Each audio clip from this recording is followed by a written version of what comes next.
Ladies and gentlemen, this is your main event of the evening. Introducing, from Damansar Uptown, Kuala Lumpur, Malaysia, weighing in at a paltry 22.5 grams of the good stuff. He is your fellow Uptown Low Life. Cornelius.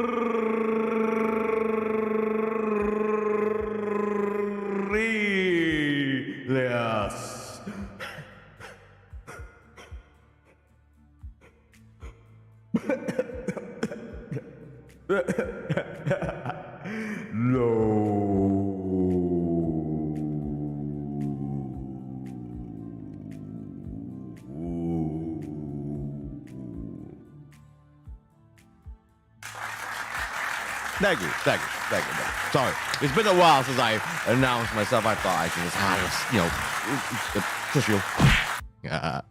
I thought I'd just let it go on a little bit longer. Jeez, when was the last time I streamed? Let me check right now. When was the bloody last time I streamed? This is rather disturbing. To be fair, I was rather busy with a few things, such as a rather large wrestling event, and then a 3-day long anime convention 4 weeks ago. Bloody hell, has it actually been legit a whole month since I last streamed? What the hell? Has it actually been a whole month? Bloody hell. Has it really been a whole month since I last streamed? That's a bit much. Even I have to admit. I mean, yes, I was really busy, with a few different events, but still. Well, I guess I'm glad to be back. I am glad to be back. I was even technically in a hiatus. I kind of was in a hiatus. Well, I'm back. I definitely do intend to stream a little more consistently now from here on out. Especially since my next pro wrestling event is quite a while away, to the point where I'm not even gonna bother talking about the event tonight. Actually, I'll do it another time. Oh, and hello there, Desu. Hello. That Desu is my moderator, so please do listen to her shots when she needs to call them. And Hakuya Ray, welcome to Cafe Cornelius as well. Okay. So tonight's stream is all about Annie Mangaki. A little bit of lead up to it, and also what has transpired slightly after it as well. It was quite eventful, to say the least. It was quite eventful, especially because for the first time ever, I did something in Annie Mangaki, as in I was part of Annie Mangaki in that sense. Yeah. So that was really really neat. The whole preparation for that. It was really exciting, not just for me, but for my fellow members in the Project Orbit's VTuber endorsement program, and then all of the other VTubers as well that participated there.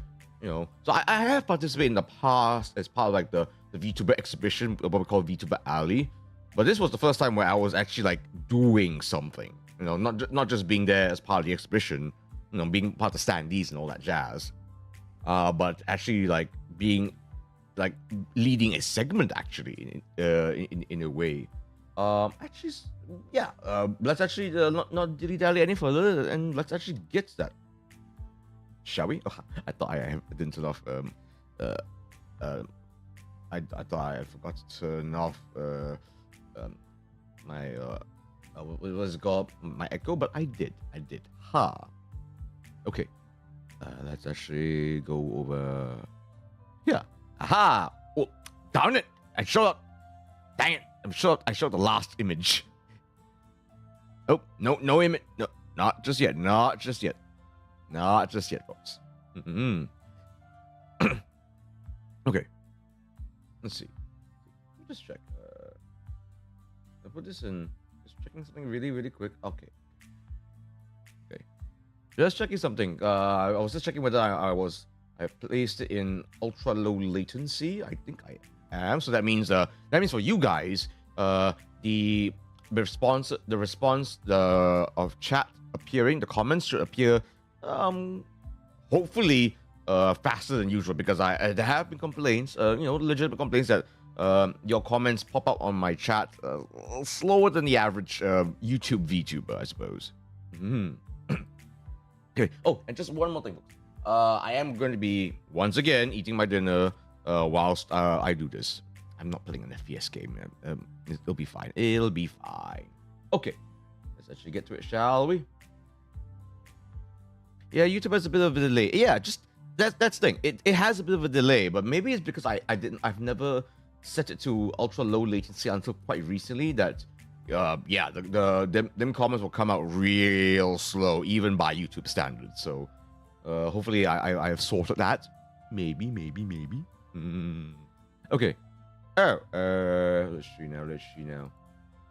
Okay, let me just see. I'll show that one later. Okay, so let's actually let me actually get up close here for you guys.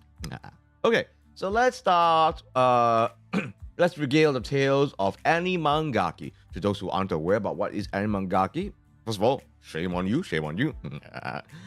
It's basically one of Malaysia's largest anime conventions. In fact, arguably the firmly number 2, in a good way too.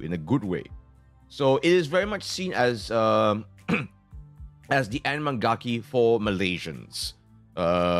Which is not to say that it doesn't attract an international audience. It does actually to an extent. But it is in many ways it feels like it is the bang for your buck anime convention. What do I mean by that? It's big, but not too big. It's not overwhelmingly big like Comic Fiesta. Like, it's huge, don't get me wrong, but it does not feel like you're going to be crammed. Well, with some exceptions. I'll explain, and I'll get to that soon. And it just feels like a very good entry-level anime convention for Malaysians, and I guess for anyone else in Southeast Asia as well. So it's a really good entry-level one because it's not too big. All sorts of things happen there. You see some amazing guests nonetheless. And it's actually, I dare say, it actually is, I wouldn't say affordable, but it's definitely very reasonably priced for what it is. A single day ticket is about 55 ringgit, and in that one day alone, so much happens. And I'll explain why real soon as to why. It feels like the bang for your buck anime convention in Malaysia. We've got so many anime conventions. Animangaki very much feels like a great starting off point for anyone else. This is like my 3rd year attending Animangaki. Fantastic overall. But how was my personal experience with Animangaki? Well, let's find out, shall we? Let's see. My mod here says it's one of the events in Malaysia that you have to pay ticket to enter. That is true. I am comparing this to other anime conventions where you have to pay a ticket. And I personally think, and yes, while some do, it's free entry and all that, but there might not be much to it, especially in terms of like guests and bigger events, that sort of a thing. Whereas with Animangaki, there absolutely were big guests involved in this year's one, especially this year. The one I attended last year, I can't recall who were the special guests, but this year, come on. The fact that we had, yes. Last year it had JKT48, but this year, they had JKT48 and KLP48 and Aka Virtual and Dokibird. There was some huge guests in this year's lineup. Special guest lineup, and oh yeah. So my experience with Animangaki actually starts off on what I like to call day 0, as in Thursday, because Animangaki is Thursday, Saturday, Sunday. My day with AMG starts on Thursday. because that's where you do rehearsals. That's where you submit your stuff, that sort of thing. And so I took myself there to Mangaki. And for the third time in going to Animangaki, I don't know if this will ever happen again. Liam, welcome. Good evening to you. Good evening to you, Liam. Okay, so for a little context, to get into the mines, the mines area where it's the mall, it's the resort and the exhibition center, the whole area. At least for my direction, you have to go through this really weird path, this really strange path where, admittedly, where it's like this really. It basically, there are 3 lanes, and it's only the middle lane to the left that leads you directly to the mines area. If you take any other way, you are veered off, and you have to like take extra like 15 or 10 minutes to divert back to mines. It's really annoying. So on a Thursday, when it wasn't even that busy, I took the wrong turn again. You have no idea how pissed I was in the car, how much I was freaking swearing, how utterly annoyed I was when I took the wrong turn again, a third time this year. No, sorry, not this year. The third time in going to Edinburgh, I take the wrong turn. Okay, I look at my GPS. It's GPS has a little bit of difficulty like distinguishing which lane because the entire road is so small and there's so many pathways to take. And yes, it says they're mines, but it almost looks like an illusion actually in that signboard for that middle lane that leads to mines, because it doesn't look that big either. And in fact, it looks like it's taking you to the wrong way. It almost looks like it's taking you to the wrong way because it looks like it's connected to the flyover. But if you go to any other roads, it looks like it's going downwards. No, that takes you to the flyover. Oh my god. Okay, I'll ask this now.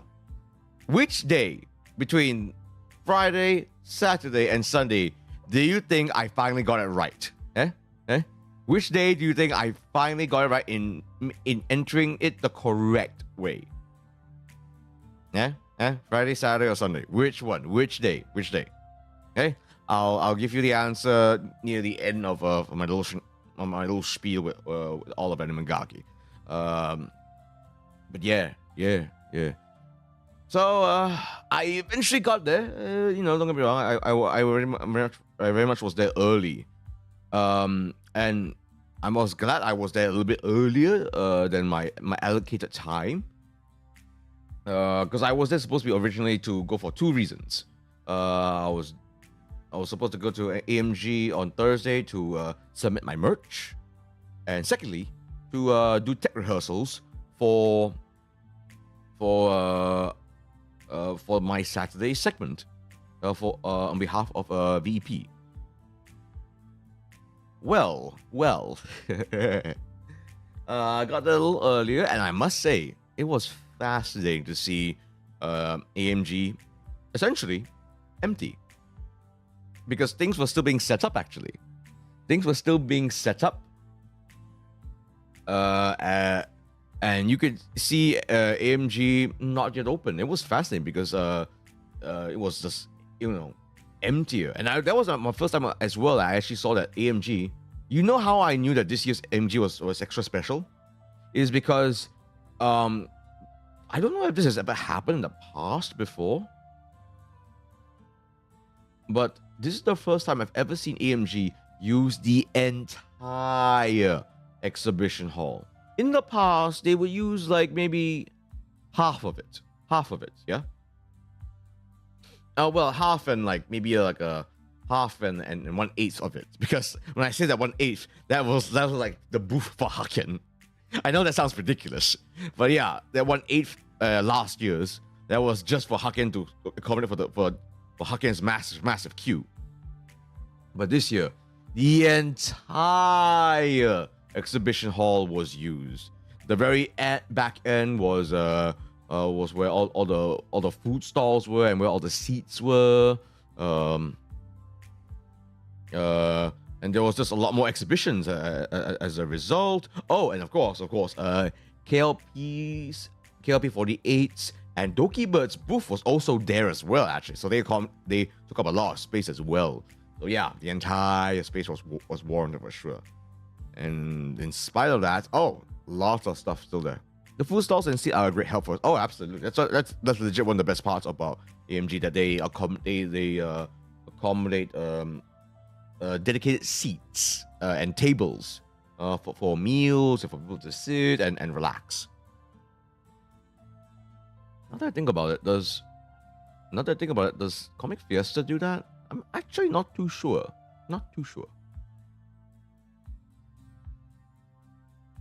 So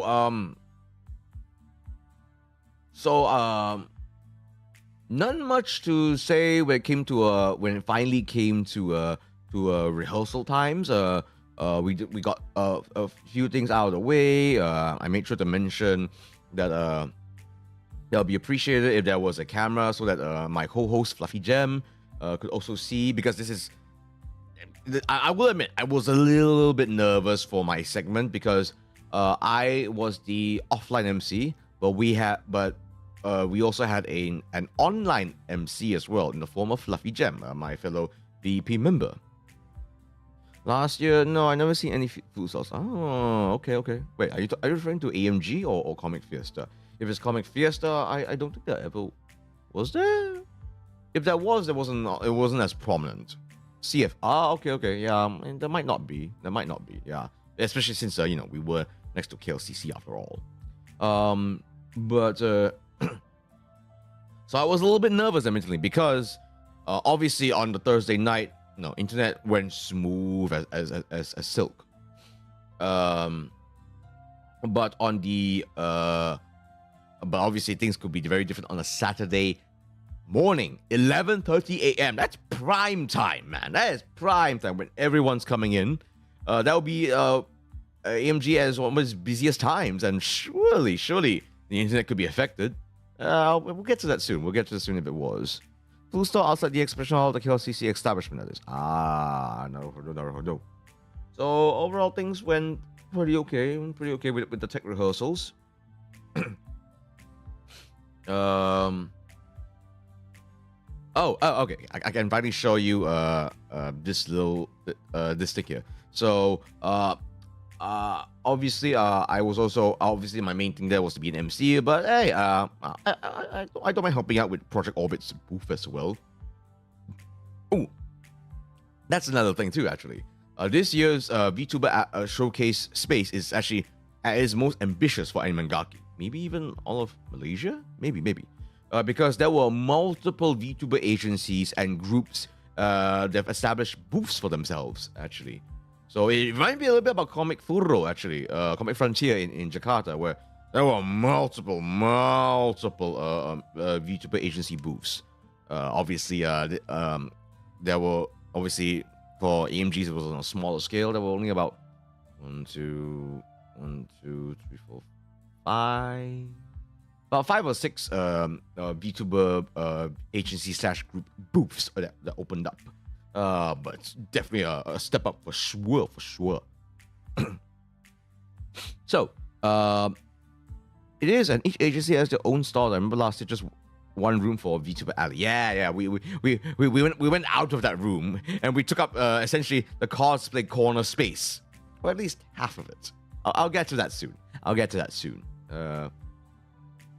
So I decided to help them out, and with one of the volunteers, someone that I actually know really, really well.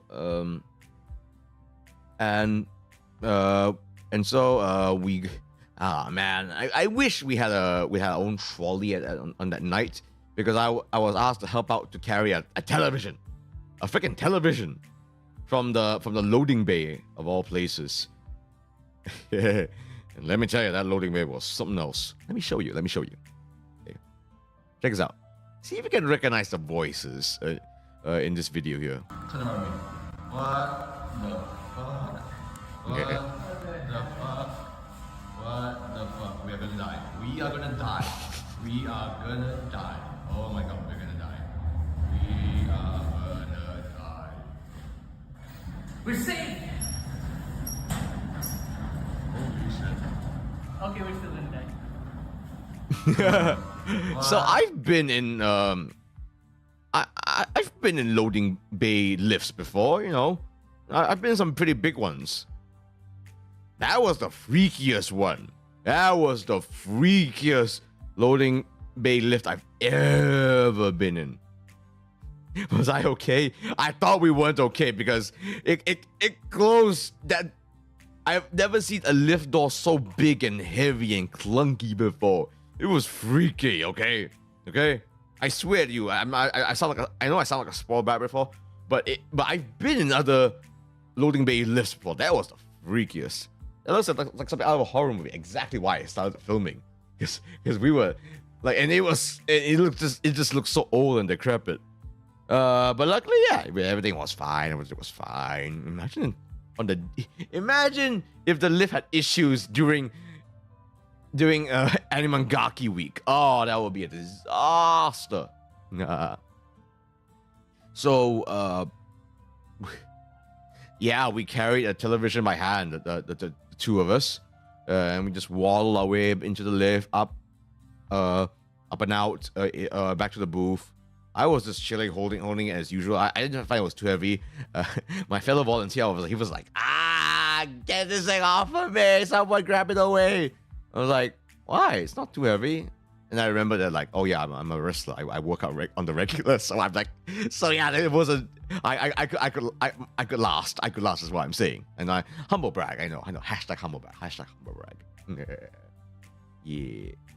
Not too much else happened with on that night, thankfully. Oh wait, did I? Oh wait, let me just check something. Actually, I'll show that later. Wait, I just realized something. No, I didn't. I'm not. Okay, I forgot to upload it for some reason. Why did I not upload it? Okay. Anyways. So one other thing that stuck out to me was I think this was like specifically me that they were calling out. So really one interesting thing that happened there was that there was a rehearsal. Who was rehearsing? JKT48.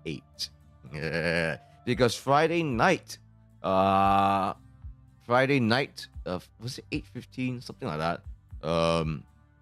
Was JKT48's little concert actually. And so they were rehearsing. There, I believe. So I went there, I went down, just just soaked in the music and the dancing just a little bit. Took out my phone. No, I genuinely, I just want to take photos. I just want to take some photos. And I'm pretty sure on the announcers they were like telling everyone, "Hey, please don't film the rehearsals and all that." I'm fairly certain they were calling me out because I might have been the only one out with the phone. Maybe. So yeah, I got called out. It's okay. Things happen. Oh yeah. So they keep their rehearsals real private. As I was quick to find out, even on the Saturday. We'll get to that soon. Eh? Okay. Ooh, let me just finally put some food into my mouth. Oh.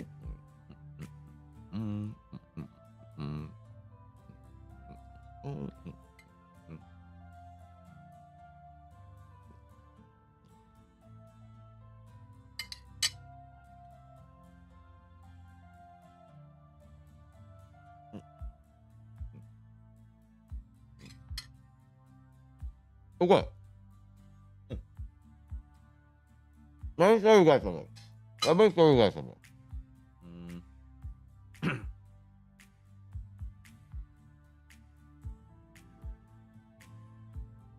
Okay. Let me show you guys something. Okay.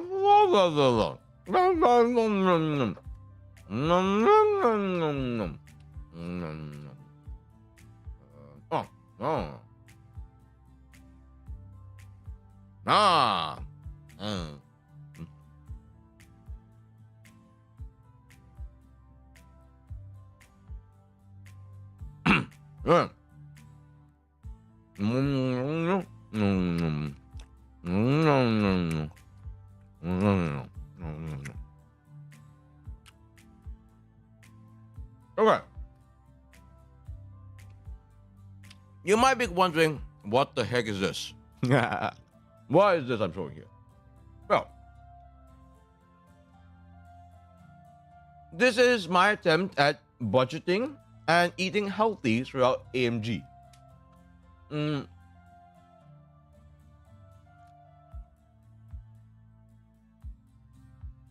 So, because in previous years, I would just order the convention food,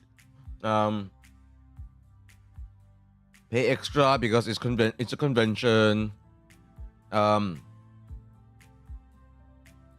be at the mercy of whether there'll be even any food at all in AMG. Because I remember very, very clearly. Very, very clearly. In 2002, and especially because this was right when the pandemic loosened up a little, quarantine loosened up a little, and we were allowed to return to attend conventions. AMG was like incredibly busy that year. I think it was 2002. Literally, no joke. I've never experienced anything like this before. I think this was even day one as well. After AMG was done on 2002's AMG that year, the Mines Mall ran out of food, or rather almost ran out of food. The entire mall. Let's see.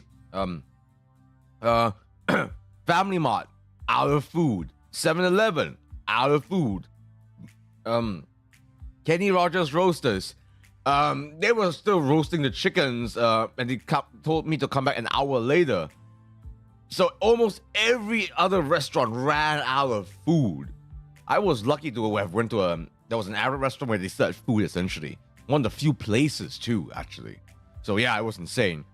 So I thought to myself, let's switch up a little. Let's actually think practically and prep some food for the weekend. I was glad I did too. So let's go through very quickly what we have here. So first up, sourdough bread, a whole loaf of it too. This thing lasted me the entire weekend. Hey Nomu. No, it lasted me the entire weekend. Great source of carbs. It was really, really nice. And then we have protein bars because, again, meat. Well, not meat, but like protein. So protein bars. It's compact. It's light. I can just shove it in my mouth whenever I want. It's great. Yeah, this is a weird one here. So these are protein-packed lentil cakes. This is kind of a weird one. This is essentially, it's like rice cakes, but lentil cakes. So rice cakes is something that a lot of bodybuilders take because it's like almost zero fat, really, really healthy, very low in carbs. So you eat this like when you want to like sort of like go on a bit of a deficit essentially. And I thought, and it was there, and I think it was actually sold at a discount actually in the supermarket at the time. So I thought, yeah, this is pretty. I mean, this is pretty compact, so I'll buy it as well. Yes, lentil. I thought the bread was chicken. No. This is sourdough bread. So a whole loaf of this. It's a little more expensive than your usual loaf, regular loaf of bread. But I needed something a little more substantial. Just something. What's the word? Also less sugar. I wanted to like consume. I'm trying to be conscious of my sugar intake essentially. So this is sort of my small, minute way of cutting down on it a little bit. And of course, eggs. Now you ask me, you eat raw egg? Depends on where I am geopolitically. Hence this. Yes, folks, I brought to AMG. Mind you, I brought all this to AMG. But I brought a half-boiled egg maker to Animangaki. You heard me right. I left it in my car. And obviously, this was for the purpose of making half-boiled eggs. You know, a lot of them. The whole, you know. No, I mean, I'm not gonna consume all this in one go, but you know, so over the span of like a day. I was gonna consume this in my hotel room because I booked a hotel room actually for one night. I was only able to book it for one night because I booked rather late, unfortunately. So I wanted to, you know, use the facilities there to boil water and to make this, because this little doohickey is actually really convenient to make half-boiled eggs. So I have this in my room now, and I can literally half-boil 4 eggs at once. It's great. It's great. Really, really easy. So yeah. So yeah, I'm not to say I'm thinking like a bodybuilder or anything like that. But close. Okay. So yeah. So this is how I sustain myself in the past for the next 3 days. Not to say I didn't indulged in a lava bun or 2. Well, no, actually it was just one. I bought coffee here and there, but for the most part, I didn't really purchase anything from the food stalls. Yeah. Okay, next up. Okay, one unique thing about the Project Orbit booth was that it was being accompanied by that we partnered with Vtuber. So we had our own little playable area where you can try out the Vtuber trading card game, of which I'm a part of. Did any of you guys try out the card game when you were there? Nice pants. Thank you. This was my, I suppose, Friday fit. My casual Friday fit. Well, I say that, but everyone kept calling it my beach outfit. I mean, yes, but it was a Friday. It was much more casual. In fact, it was very, very, very casual. Yeah. So, to the point where like I kind of regretted like not learning the game on the Friday, actually. I think. Yeah. So I look ridiculous in this. Because in the past I would be very like quite uptight about, you know, wanting to only appear in my mask with my full outfit, as in like you know, like this. But these days I'm like I'm a little more lax, and as long as I'm on a mask, everything else is sort of fair game. But usually, more often than not, it's with these Hawaiian shorts. Why? I like these shorts. I think they are nice, and it adds a pop of color. I'm one of those guys that went through so much in theater and showbiz to the point where like I'm kind of sick of wearing black. Put it this way, I am sick of wearing black. I look silly? Good. That's the whole point of me in my casual Friday outfit / beach outfit. So yeah, I don't mind. I don't care. In fact, I encourage it people take the Mickey out of me in this outfit, because that's the whole bloody point. Yeah. Let's see now. Yes. So especially on that Friday, you will legitimately see me walking around with bread in my mouth, like I'm some stereotypical anime student, just walking around. Was this on a Friday or Saturday? No, I'm pretty sure this was a Friday.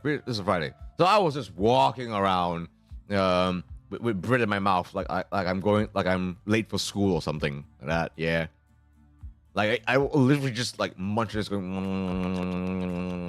just walking on that Friday.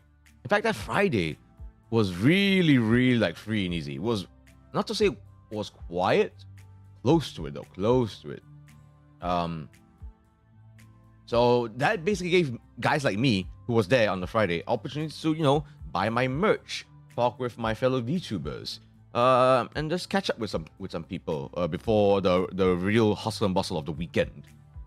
Yeah, one guy must call out. And I don't mind calling him out at all because I think I swear he likes to show off his IRL face more than he does his VTuber mod these days. His name's Elazo Roy. He's a member of the Jungle Tavern. Great singer. Sabahan. Yeah, so you guys probably know him. So he's someone I've collabed with before. Butler didn't recognize me. And when I say he didn't recognize me, I mean he didn't recognize my voice. So sometimes I will walk around in this outfit without the mask. Just to chill. Just to chill without the mask, essentially. And so I met my fellow VTuber, my fellow IRL / flesh tuber at the Jungle Tavern booth, and I must say they souped up their booth big time. I wish I took a photo of it because they had easily the largest booth in the area. But for some reason I don't understand the logic of this actually. One half of the booth was, where the merch was and the info about their VTuber members. But the other half was essentially a seating area.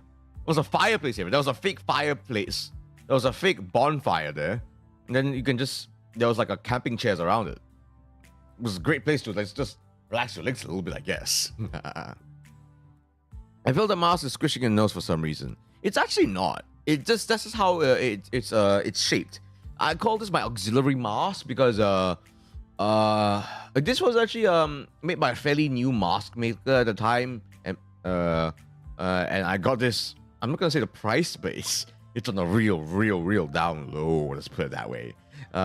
Because and I'm really grateful for it. But you could tell that it is made by a fairly new mask maker.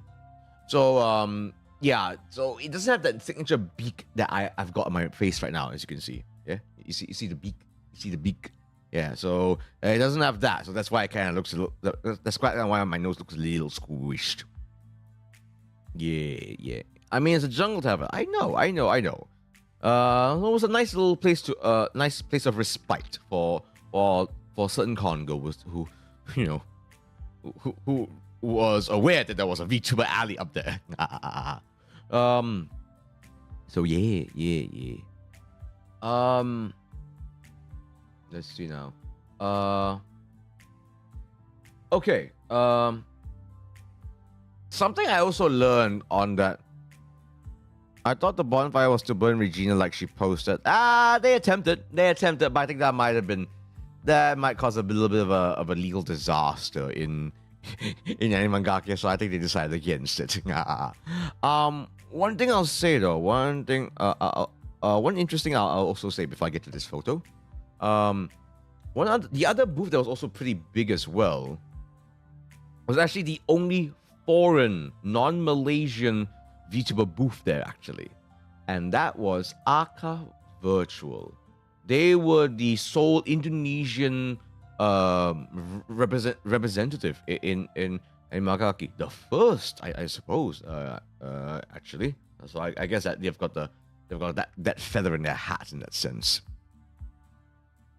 The name Regina reminds me of Regina George from Mean Girls. I wouldn't be surprised if that's how if her mother named her because of that.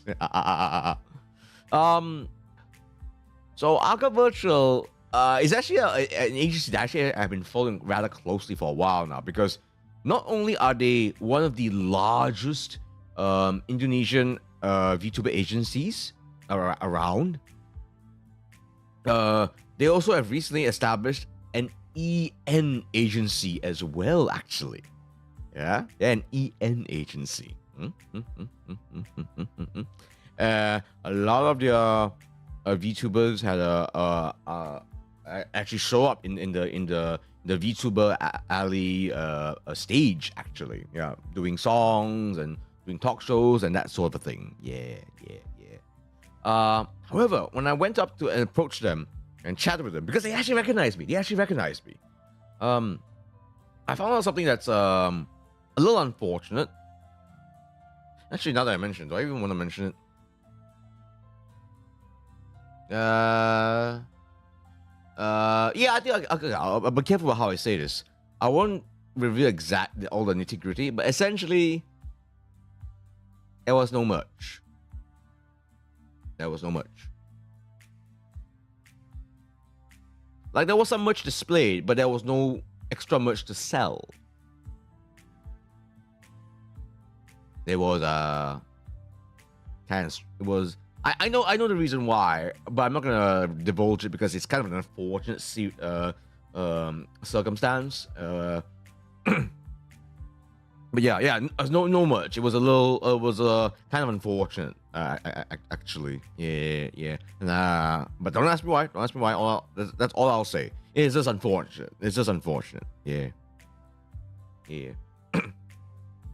But yeah, they actually recognized me. Actually. At least once I showed them the mask. Yeah. Then they immediately got it. Okay, it's that guy. It's the wrestler guy. We talked a little bit and chatted. And actually, one of them actually knows about Kebanting, the Indonesian wrestling show. Actually, that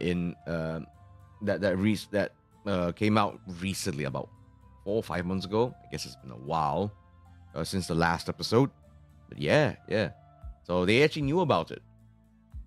I'm gonna hold my opinion on. I'm also not gonna divulge what they said about Kebanting. Let's put it that way. Yeah. But safe to say, it was very. It was insightful. Is what I'll say about my conversations with the Arca virtual. Not even workers. There were I guess employees is the right word, actually. Yeah, employees. Yeah. Oh, before I forget, something I actually recently learned. I didn't realize it at the time. JKT48V is also handled by Arca Virtual. I didn't realize only until Animagaki itself, which explained why there was standees of JKT48V, the virtual branch of JKT48, the Indonesian branch for AKB48, essentially. So that was crazy to learn. So it's like a partnership thing between the 48 group and Arca Virtual. Wow, this is another reason why I keep an eye on Arca Virtual, because they are that big. Yeah. Also, here's an entire wall of what Zero Sketchbook drew. You guys might know Zero. He's a fantastic Malaysian illustrator. He did this whole thing where essentially he just kept drawing VTubers who appeared in the VTuber Alley, and he made made all of these illustrations. And I guess I don't know, maybe AMG took notice and decided to just post it all here, essentially. Yeah. That's pretty neat. Pretty neat indeed. Let's see what else happened on the day one. Day one was pretty chill. Okay. So this for me was arguably the highlight for day one. Alison Core. So she was the opening for the performance for JKT48. Okay, before we get to Alison, we were a little surprised, a bunch of us at the time, actually, that essentially AMG is essentially closed by, let's say, 7 o'clock. Okay, it's closed. And I thought, I literally have an exhibitor's pass with me. I can just stay in whilst all the other regular all the regular con goers will leave the premises. That was the same thing that happened last year. I did not realize until all the AMG volunteers came to approach us, and they told us that no, us exhibitors had to leave the premises as well, actually. Yeah, so we had to leave too. So it was a little bit bothersome in that sense. So we had to look, because we were wondering what to bring with us, what to leave behind at the booth, all that jazz. So yeah, we had to go out just like the other con goers, and then we were finally let in. And essentially, Allison was the opener for JKT48, and I must say, she impressed the hell out of me. I've always known she could sing. I think she's like a cosplayer that became a singer, and she's good. She was really, really impressive. She sang her original song on this night too. Like she got a little choked up with it too, because I don't think she gets many opportunities to sing her original song. So she brought the house down. She was great. Like she already made if she was just that sole performer that night, worth. Like I said, 55 ringgit per day. You get to go to a massive exhibition hall, filled with that has all sorts of events and stuff, and you get to cap off the day with a concert. Bang for your freaking buck. I cannot emphasize enough that 55 bucks to go to a con for a whole day and to cap it off with a concert, two separate performers, is so unbelievably worth. I cannot tell you how worth it that is. Yeah, so she was great. And then, of course, came JKT48. Folks, not gonna talk about them. Not because anything bad happened. No, quite the opposite. But I'm going to hold my mum about JKT48 and KLP48, the whole idol experience, essentially, in AMG, for a reason. I'm gonna hold off for another stream. I think it is coming. I believe it is. A date might have been locked down. And let's just say I've got a reason why I'm holding back my experiences with essentially the idols that were some of the special guests in Animagaki. So I am referring to KLP48 and JKT48, but also some other groups as idol groups as well. Let's put it that way. I'll probably talk a little bit about JKT48V, but otherwise, especially for the Flash idols. So bad I said that. Yeah. I'm gonna keep that for another day. Hope you don't mind. Okay. And then once that was all said and done, I went back home. Actually arrived back at home fairly early too, actually. So for a little context here, I actually driving to the mines from my place uptown, Damansara Uptown, is about an hour or so, a little far. And I basically just wanted to get the experience of staying at a hotel nearby for Animagaki. But and also it helps that actually the parking, at least for the Animagaki days, was actually very, very reasonable. It is not KLCC parking levels of expensive and exorbitant. Let's put it that way. Really, very reasonable for a whole day's parking too. Yeah. So I wanted to get experience. I'll talk about that soon. Here is how my day 2 started. So, firstly, I must thank Kuroki, fellow VTuber, who took this photo. I was so busy. I was real busy on over that weekend.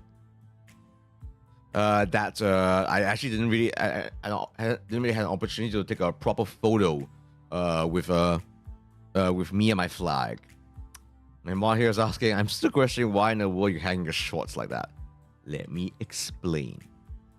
Okay. So this came out almost as a form of necessity, but it's a bit of a blessing in disguise. You see, whenever I go to cons, whenever possible, I want to be in my full outfit. I want everyone to have the full Cornelius LOW experience, essentially. So that means the kick pads, the booty shorts, the vest, the tie, the mask, the wrist straps even. Yeah, the whole shebang.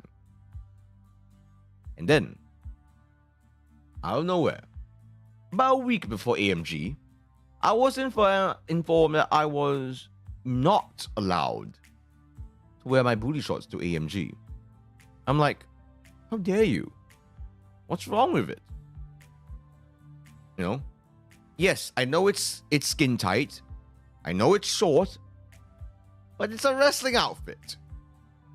And you know, my whole thinking is that yes, it's still on the tight side, but there are ladies wearing way skimpier outfits, even in AMG, and also and you know, I've seen swimming trunks way more revealing in that sense. Yeah, you want to throw hands with them? Let's just say that this message for me to not wear my booty shorts, especially during my MC segment, came very close from higher up. Let's put it that way. Hey, thanks that I can see you in the distance. The flag came in handy. Let me explain this. So obviously it was my boss, Z-san, that relayed this message to me. I'm like, really? What's so bad about it? It really, no one's ever complained about it before, you know? And without revealing who it was, let's just say that it wasn't just that one AMG higher up that received complaints. Because apparently, yeah, there were complaints. Plural.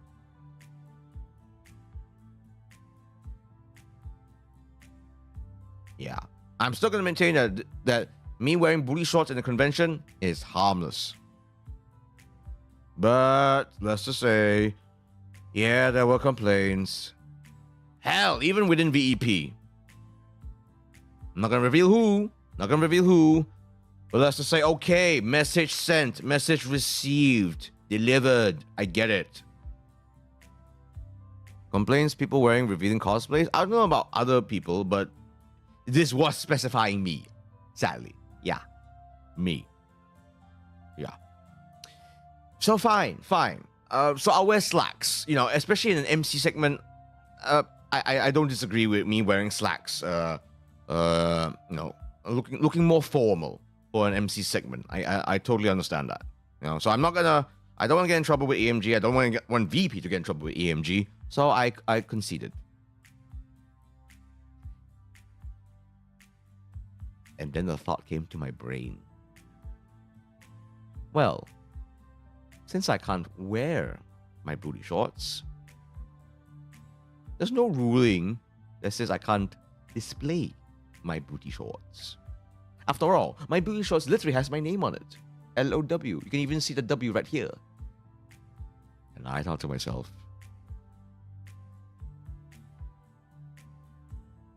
let's have the entire world see my booty shorts.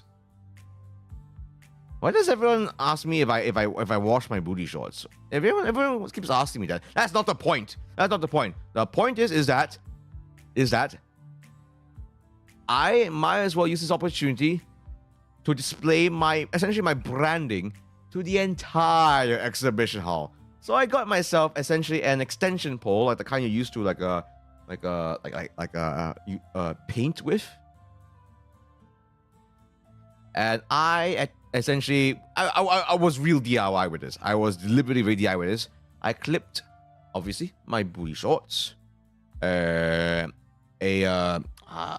would you call it? There was this template used. There was this template that went around for AMG. Well, it was like a VTuber alley template. It was square in shape. So VTubers could use that to advertise themselves online. I printed and laminated that thing. So this square-shaped thing, I clipped on that on my flag as well. And I actually clipped one more thing. I'll show you here. It was this. This photo of me, quote unquote, versus Chitan. I printed and laminated this as well. It's A3 size, so this was the large image. Okay. I took all this, attached it to my flag, and entered Annie Mangaki. Now, before I explain what all went down, now that I look at it, it seemed like you picked your laundry ball and swung it around. I didn't actually thought of it that way, but now that you mention it, it does seem like I was literally just brandishing my. I should have attached my. Oh, I should have clipped a vest to it as well.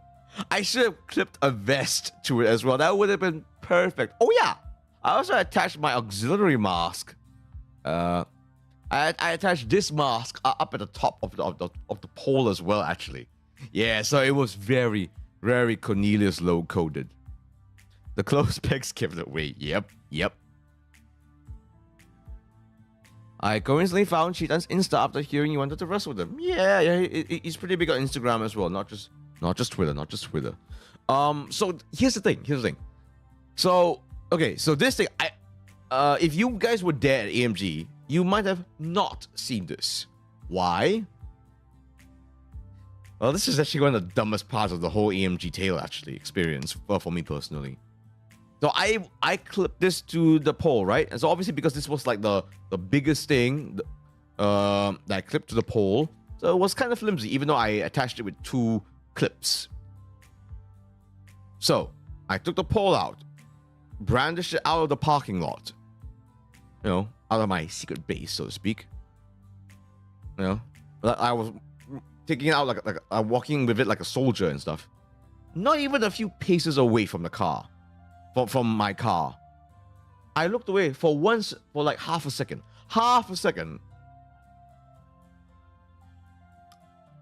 This photo, printed and laminated photo, A3 size, mind you, was gone. It was like it just disappeared from my quote unquote flagpole completely. Like, what the hell? Where is it? I looked under cars. I looked around my car. I looked around near the exhibition because maybe the wind blew it away or something like that. So yeah. My one photo the one thing I really want everyone to see, because I know this is a bit of a big deal. Me having a photo with Cheetan. In Malaysia, man. This was photographed in Malaysia, and I couldn't get to show it to people. Gone. Yeah. You know what happened? Freaking happened, folks.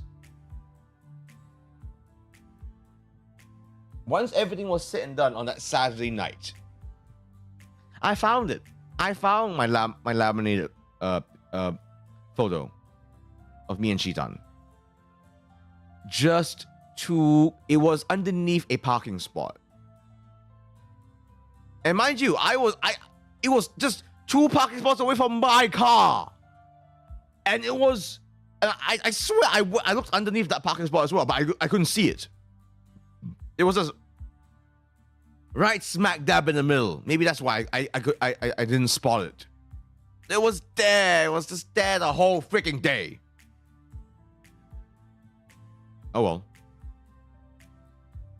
At least people got to see this.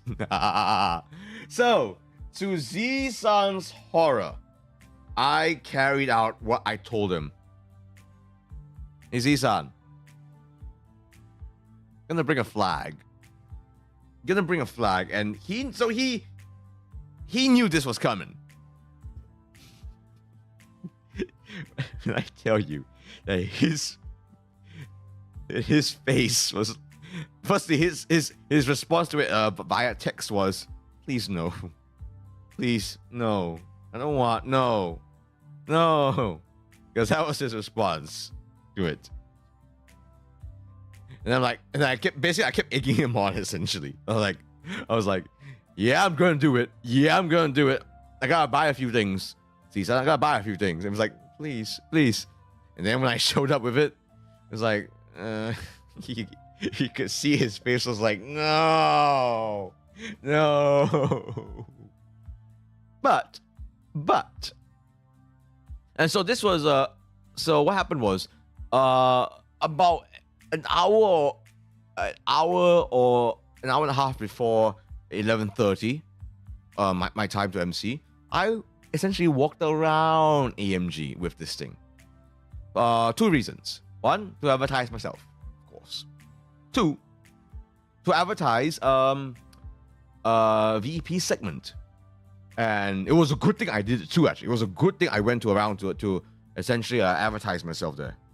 Because we were, essentially, myself and Z-san was a little concerned because, you know how I mentioned that Friday was a little quiet? Well, it was especially quiet for the VTuber section. Partially because, and this is to no one's fault, the cosplay corner was not just a corner. It took up a large section of the first floor, right? And so they acted as a barrier to us. So you had to pass by all these beautiful, gorgeous cosplayers and their extravagant outfits to get to the VTuber section. I won't say which segments had zero audience, but yeah, on that Friday, there were some segments that had legitimately zero audience, unfortunately. And myself and Z-san, we were very concerned that there was going to be 0 people. Luckily, I think me walking around with my flag helped, because there was actually some people that didn't know there was this thing, but they knew it because I helped out, walking around my flag. As I've said to a couple people in that convention, what good is censorship? What good is censorship if it doesn't spark creativity? So even Z-san considered the flag, it was a good idea. It was a fantastic idea. And I got to essentially advertise myself and also advertise on behalf of VP as well. So we actually got an audience. I'll show you guys soon about it. I'll show you guys soon about it. Okay. Ghosty! This was one of the people I wasn't expecting to meet, actually. So Ghosty was I guess a former VTuber, but she's very much now a flesh tuber. A flesh streamer these days. I don't think she's used a VTuber model in a while, actually. I'm okay showing this because trust me, she shows her face a lot. So she saw me, and she annoyed me. I got this photo from Masahiko Shin. So she's nice. So I was actually surprised that she actually approached me too, because we haven't spoken in a while. We've collabed once a long while ago, but yeah, she approached me, and I really was very grateful because she's a pretty big VTuber, and she's still approached me. So was actually pretty friendly with me, and we hung out and caught up a little bit. So that was pretty neat. That was pretty neat. I don't know what's happening with this photo, by the way. I think she was trying to annoy me, and I was like, yeah, go away. Something like that. And she was like, yeah, being like all like spoiled brat and all that. She pretty much bugged you a lot. You two were wholesome. Yeah. See, whenever I was around her, when she was around me, she bugged me. She bugged me. It was like, oh gosh. So this is my dynamic with her, both virtually and fleshly as well, I suppose. Yes, I said fleshly. Weird that way. Yeah. Okay. So, finally, the VEP segment. And thankfully, luckily, guess what, guys? The internet held up. The internet held up real good, actually. But that needed to take care of child. She's not my child.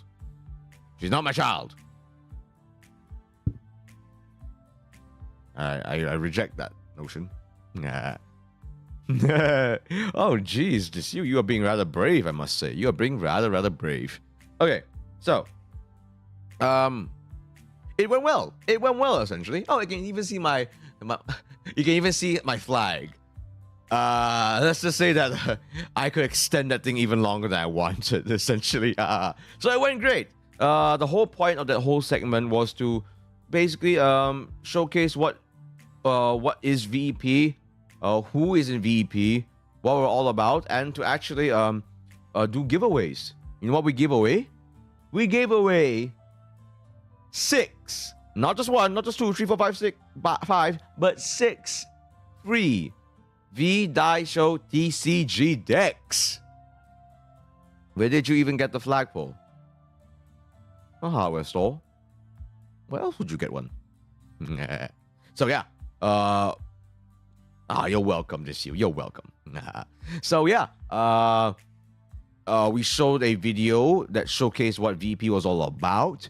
And based on said video, we did a little questionnaire. If they got it right, I gave them a card essentially. And there was even a webcam there, so even Fluffy was able to my online MC, my online co-MC, was able to pick out audience members actually. So these were audience members. No, for a fairly new VTuber agency, in a fairly new fairly new heart of AMG.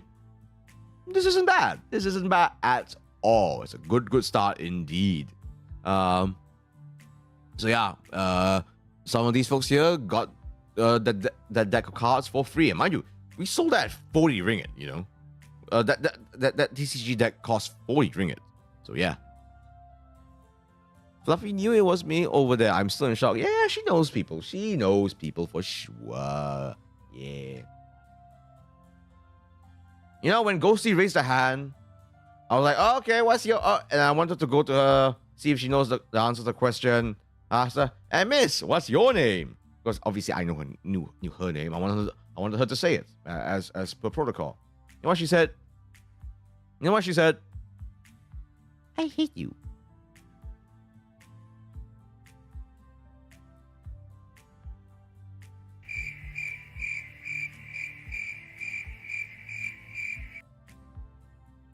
Little brat.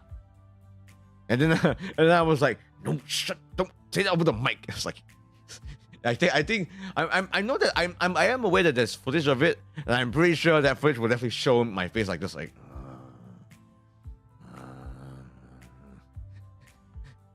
Yeah. But yeah, even she actually legit paid attention. She got the answer right, gave it to her. She was so annoying. Like literally when the video was running, you know, she kept bugging me like Cornelius. And I was asking like, what? Can I see that deck of cards? I had a deck of cards in my hand. And I allow her to look at it closer. She grabbed it and like pretended to run away. She pretended to run away. Little brat. I think she's so cute. Luckily she didn't run away, I swear. But that's stealing.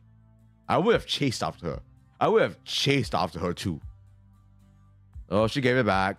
She won it fair and square, so it's fine. Oh, Gucci. Yeah. So anyways, for the most part, on Saturday, I stayed up in the VTuber section, for sure. Also, by the way, do you guys know what this cosplay is? It's fantastic. I basically wanted to take a photo with this guy because his mask looks like my mask. Even the markings look similar to mine. And I thought we look cool together. But do you guys know what this is? Do you guys know what cosplay this is? Like, I'm legitimately not sure. Like, is this a Spider-Man thing? I'm actually not sure. Do let me know, folks. Do let me know. Yeah. Okay. Next. So this is one of the reasons why I stayed up in the VTuber section for quite a while. And of course, the featured guests filled up the entire VTuber space. I think it's the dark version of Spider-Man. I'm actually not so sure myself, actually. Okay, so essentially, Dokibird. Okay, you guys know Dokibird? Probably one of the hottest, most popular VTubers around right now. She plays FPS good, and she laughs at every other sentence. She's great.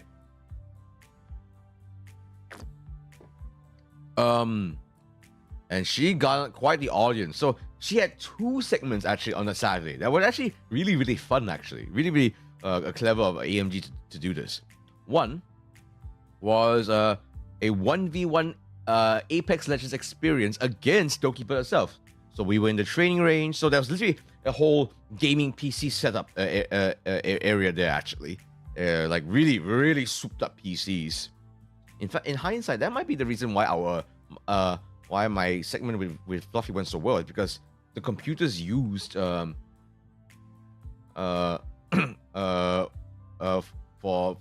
that weekend was really good because they were prepping for Dokibird.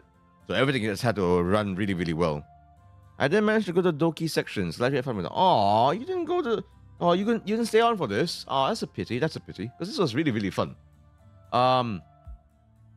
So yeah, so you can register, and play against Dokibird. It was really great because you could literally hear her and you can see her play and you can see the opponents play. So it was great. And also I accidentally was in it as well. So let me explain. So on that Friday, we actually some of us actually had the opportunity to actually play a little bit of Apex against I guess one of the guys manning the booths there actually. Yes, I know accidentally. I just hear me out. So what happened was one second. So I basically registered, and I thought that registration was just to play a bit of Apex on those PC on those PCs. That's it. I thought it was just to just have a little fun on the Friday. Turns out it was actually registering for this. Actually, it was actually registering to play against Doki herself on Saturday. Because I registered on the Friday, I was actually very early on in the queue, number 7. So I was literally just sitting down by the side, watching the games, having fun with it because there was a crowd there. So all the crowd said, ooh, ah, whoa, and I was with them as well. I was just like, like watching Doki just stomp on everyone. And then one of the employees approached me like, do you want to be in the queue as well? I was like, wait, I can't be in the queue. Why? Oh, you registered yesterday. Oh, that was for this. Oh, okay. So I queued up. I was number 7, mind you. So it got to me very quickly. And I basically asked the minders there, hey, can I melee? He said no. There were a few rules as well, like you can't use abilities, you can't throw grenades. You just had to basically square off 1-on-1 with your gun.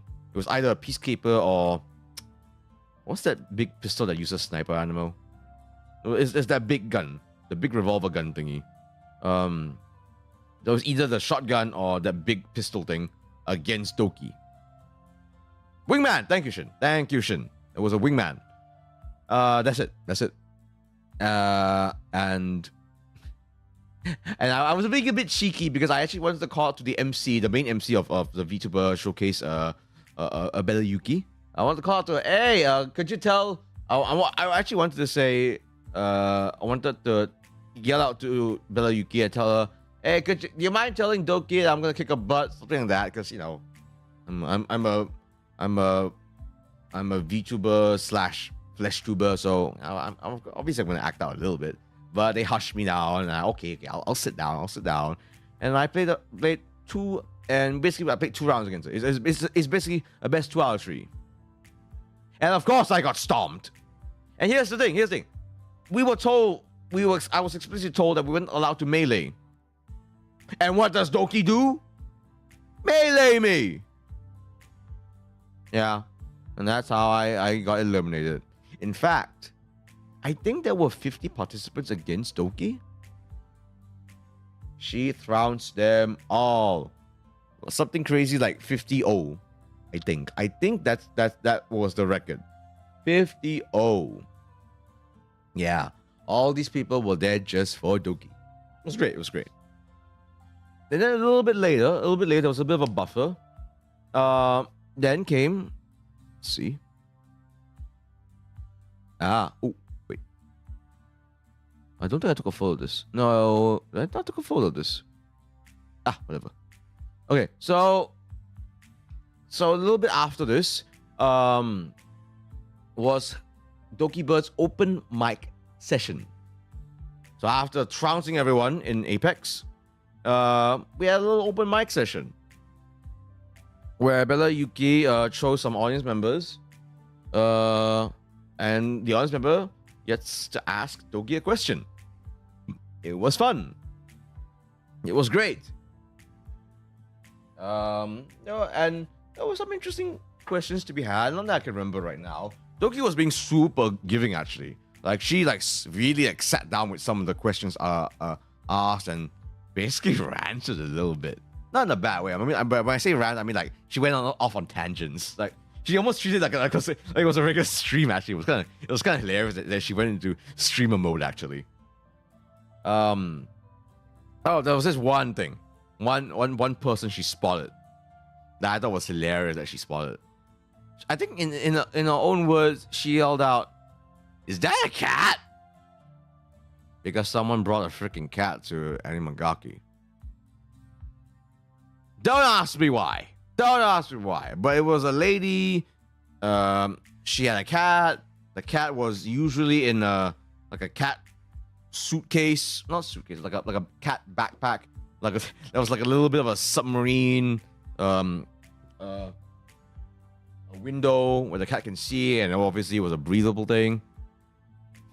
Yeah, of course you were excited for the cat to see you. Of course you were. So she brought this lady, this crazy cat lady. Yeah, I'm calling her a crazy cat lady. Brought her cat. Took it straight to the webcam for Doki to see. I don't even remember what the question was. Just that there was a cat. Yeah. Mind you, Doki showed her dog to everyone as well. That was cute. It was cute. Mentioned how the dog kept staring at her from her translucent door, so it looked kind of creepy. Yeah. She showed everyone. So we got to see like a massive dog on the screen there. It's low-key a pretty big screen too.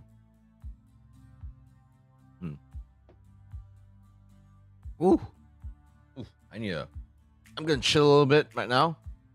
My bestie told me that the cat is pretty quiet. Yes, yeah. To the crazy cat lady's credit, the cat was very, very well behaved. It didn't try to run away or anything of that sort.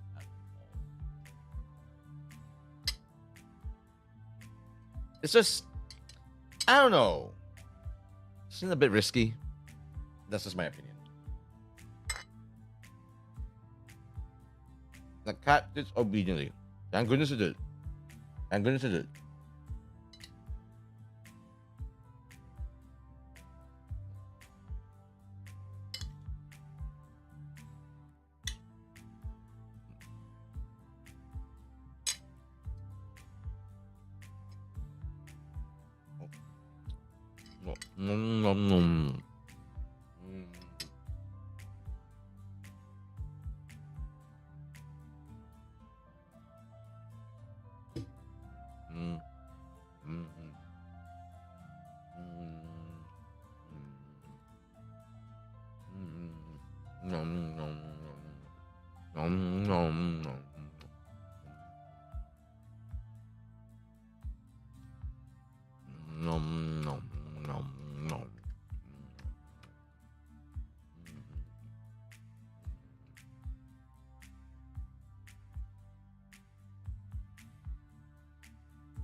But yes, I did stuff an entire piece of chicken in my mouth.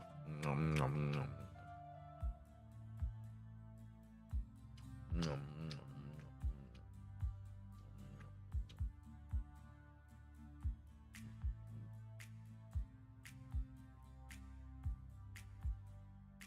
nom. Okay. Okay. Next up. Okay. JKT48V. This was an interesting one. So this is was something I was really looking forward to as well, actually. Because think about it. KLP48, JKT48, JKT48V. So this is technically a subsidiary of JKT48, but they are seen as like their own own separate group to an extent. So there were 3 idol concerts essentially on the day. This was in Saturday early evening, I think. And they were great. Just one little thing. This is like a bit of a minor thing. Maybe if they would do this in the future, obviously they were doing their Chikushokai. But their Chikushokai took a while. Like, not only will they explain who they were and the channel, but they went into detail as to what kind of things they did in the channel too. And I just thought it kind of went on a little bit too long too. Never mind what I think. Like a lot of the audience members that were like, cheering for them with their pen lights and all. Also a lot of them kind of left, and things only picked up for them again once they started doing their song and dance routines again. I thought that was a little bit of a missed opportunity in that sense. Were they great? Yeah. Okay. One second.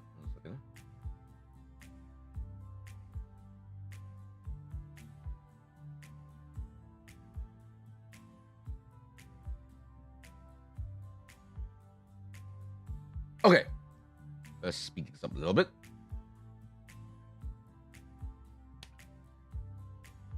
My shoes broke. The soles of my shoes came apart at the end of day 2. At first there was one shoe. I was like, oh God, okay, fine. I guess this is a sign for me to walk back. Or head back to my car now. And then on the way to the car park, the other shoe came separate. So yeah, both of them. It was so annoying. I was so annoyed. Especially since, I actually was supposed to be my gear as well on a Sunday. I was like, oh, I can't walk around with these shoes, because I was going to walk around, in my gear with these pair of shoes. This was my only pair of shoes that was in my car at the time. I'm not going back home either tonight. I'm going to my hotel. Because I booked for my hotel for the Saturday night. Well, as in, I only managed to book my hotel for the Saturday night. Yeah. It was a hotel that was literally next to the mines as well. Like really close. It was great. And then. Oh wait. Oh, my bad. Before I get to it, yes. Again. So I also attended the JKT48. V concert as a JKT48 concert on the Saturday. Anyway, sorry, I'm getting way too ahead of myself. So, after I basically, went back to my beach outfit.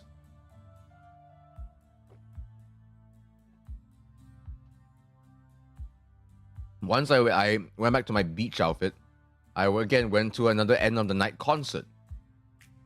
And who was performing there? The opener was Onisans. Like, if you know the twins and you know who Dante is, they have been like the main MCs for Animagaki for like, it feels like years and years and years at this rate. Onisans is basically Dante's anime cover band, essentially. And man, they rocked the house. If it was just them performing on that Saturday night, still worth. And they sounded amazing. Like, oh, so good. So good. I actually met Dante very, very briefly after the show. And he recognized me too, obviously, because he and I go way back. And he basically told me that, oh, I barely had any time to pee the entire day. Because he was basically emceeing and then performing the entire day, you know? So I don't know how he did it, man. A whole day emceeing, whew, that sounds exhausting. So, yeah, it was great. And then obviously KLP48 performed. They were great too. They were brilliant. Like what a time to be alive where you get to watch KLP48 for like essentially $55 plus a concert as well. Like, keep in mind, guys, I already have seen KLP48 in that AKB48 First Cry concert alongside 4 other idol groups. Yeah. So I saw 5. So about slightly over 200 ringgit. I got to watch 5 different idol groups. But in case if that's out of your budget, Animagaki had the ticket. Animagaki was selling 55 ringgit tickets for 1 full day in Animagaki, and it ends with an idol concert.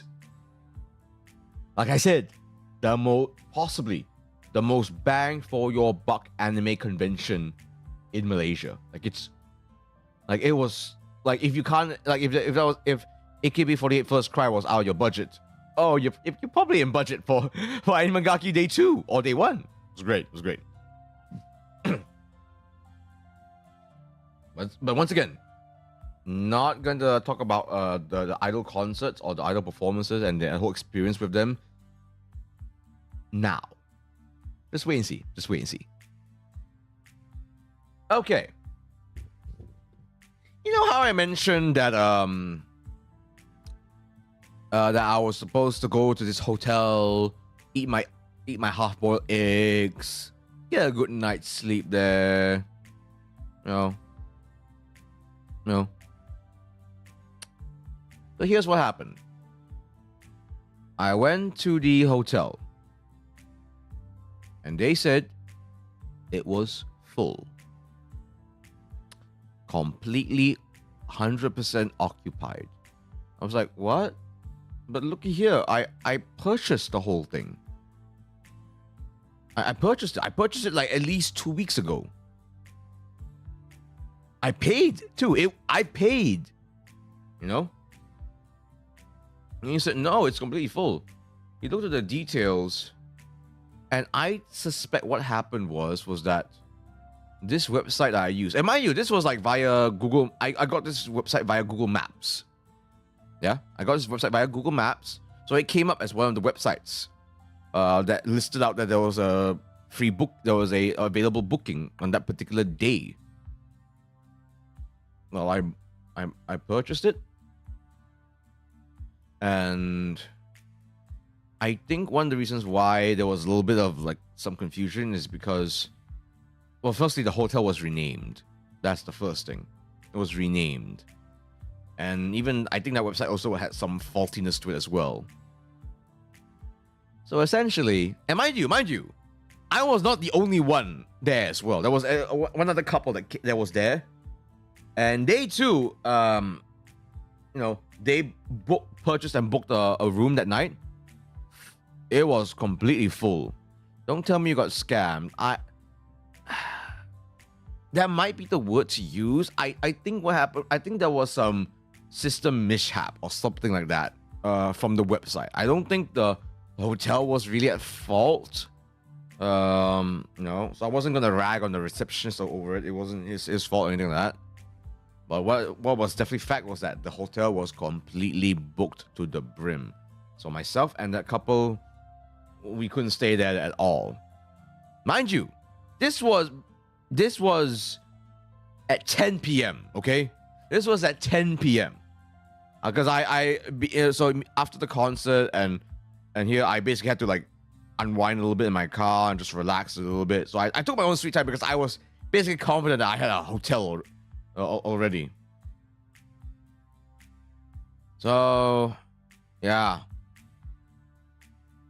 and I thought to myself, oh shit, I don't have a hotel, and I'm in an area where I knew that the entire area had all the hotel rooms filled.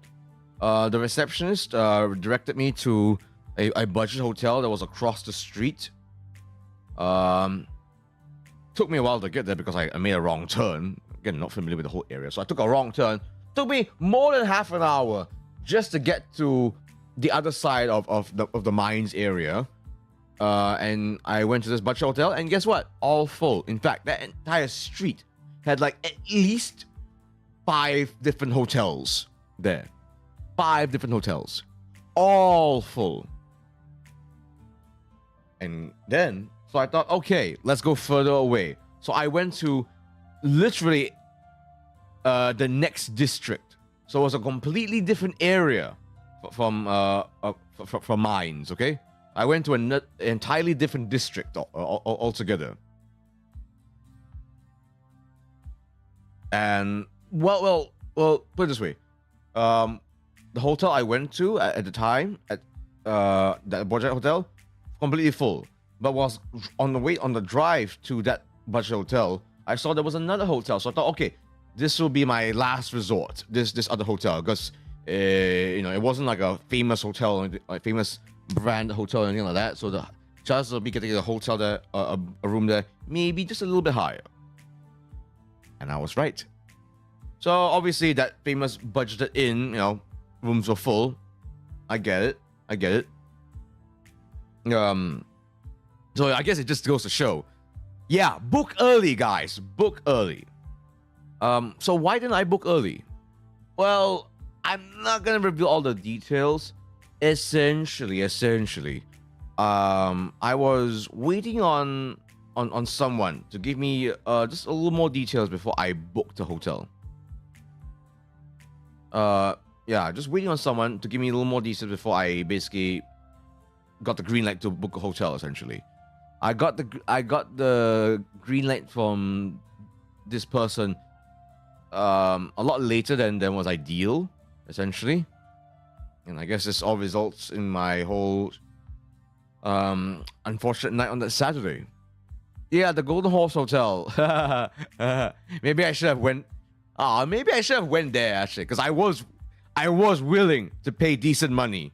Actually, I actually wanted to book the Mines Resort itself. Actually, no, because why not? Why not spend a night at the Mines? Just a one night. I wanted. I don't mind indulging just that one night. But again, full to the brim. So this other hotel. So I went to this final hotel that was. Mind you, it was a nice looking hotel, just not famous, I suppose. So as in like it doesn't show up as easily on GPS as the other budget hotels. So I went to this hotel, and there was exactly one room. Okay, so this is what happened here. The receptionist told me there's this one room. I said, great. I purchased it. So I've already purchased the room. Then in walks this lady, an older lady, much older than me, maybe in her 60s. And the receptionist flipped his shit. It was like, and like grabbed, and he had his head in his hands. He was sitting down, slumped, looking pissed at himself. I was like, and I was, at this point, I was exhausted. I was tired. I was kind of like done for the day, So I was just like, I was in my couldn't give a fuck mood essentially, yeah. That kind of a thing. And I asked him, what's the problem? And he said, this lady also booked the room because this lady legitimately booked just a few minutes before I purchased that room. So we essentially double booked ourselves here. Okay? I looked at her and asked her, when did you book it? She said a few minutes ago. You know, I guess legitimately, like, whilst it could have been actually right when I purchased it, that's when she booked it as well. Like the timing could not have been more perfect. I looked at her, and she looked like a healthy 60-year-old lady, but this was pretty late at night already. This was close to midnight. Yeah, close to midnight. And I was like, look at you. Give it to her. So I walked out of the room. I just was so done with the night. Like in hindsight, maybe the receptionist could have prioritized me or something. But you know, I just about all three of us was very, very well aware that all hotel rooms in the entire area around Mines was completely booked. Completely to the brim booked. I told her, dude, give it to her, you know. I've got some health issues, but I'm fine. I'm still spry. Give it to her. The lady was very grateful. And I walked out of the hotel, drove back home, and somehow, even though it was past midnight, the drive was still close to an hour. Toll wasn't cheap either, mind you. So yeah. So what that basically meant was that jam. That's the thing. It wasn't really that jam at night. It was just that's just how far it was and how many tolls I had to pass to get to back to Uptown. That took still close to an hour, you know. So by the time I reached back to Uptown, it was close to 2 a.m. And I was exhausted, pissed. You know. So when I woke up, I was much later in the day, and I was like, do I really want to go to day 3? Do I really want to? And I remembered, well, technically I didn't purchase for day 3. I was, you know, I purchased to be part of the Vtuber showcase, and all that came up to close to the ticket price essentially. No, actually more. Yeah, it was more. So I definitely want to get my money's worth. So I still went to day 3. Oh boy.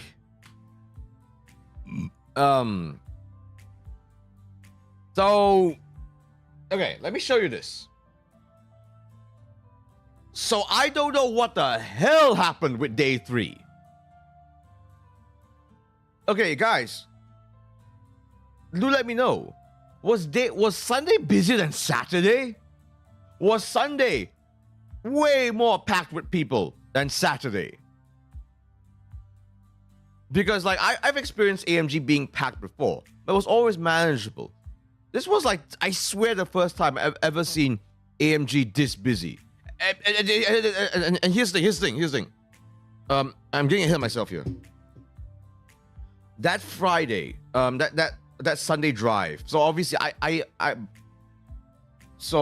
woke up late. I was pissed, still a little grumpy. I arrived at Mines around, give or take, 2 or 3 p.m.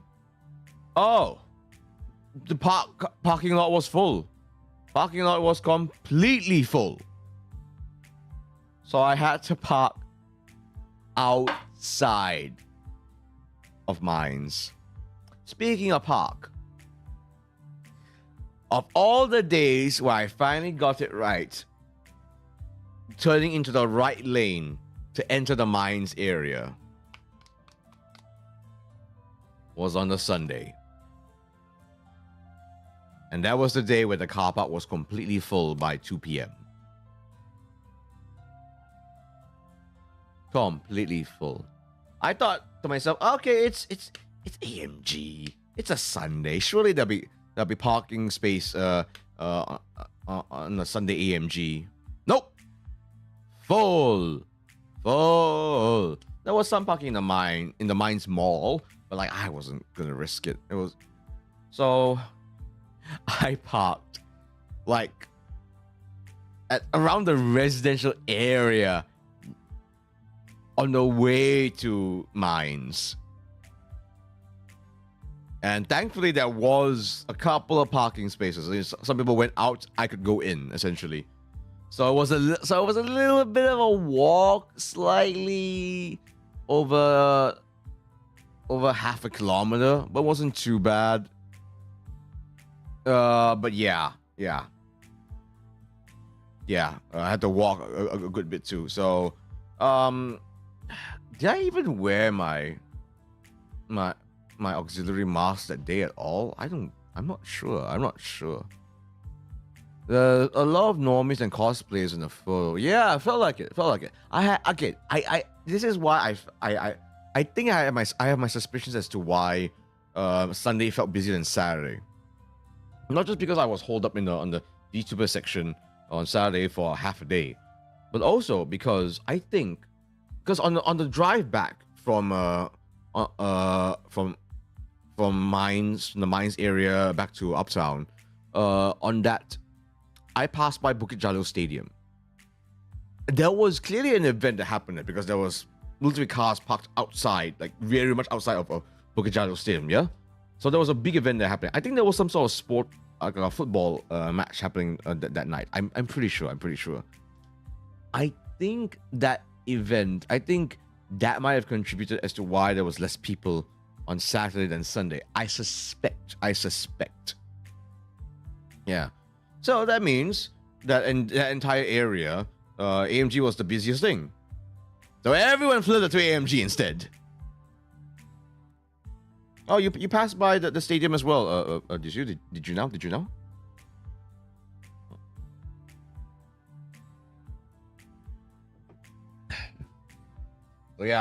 So having to drive around to find parking also did not help my mood at all.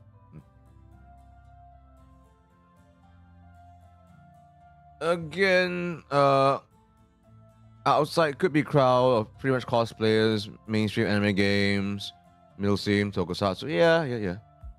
No, I remember my family kept posting football posts that weekend. Yeah. There was definitely an event happening there. So that might have given more people more reason not to go to AMG because of that big Bukit Jalil event, essentially.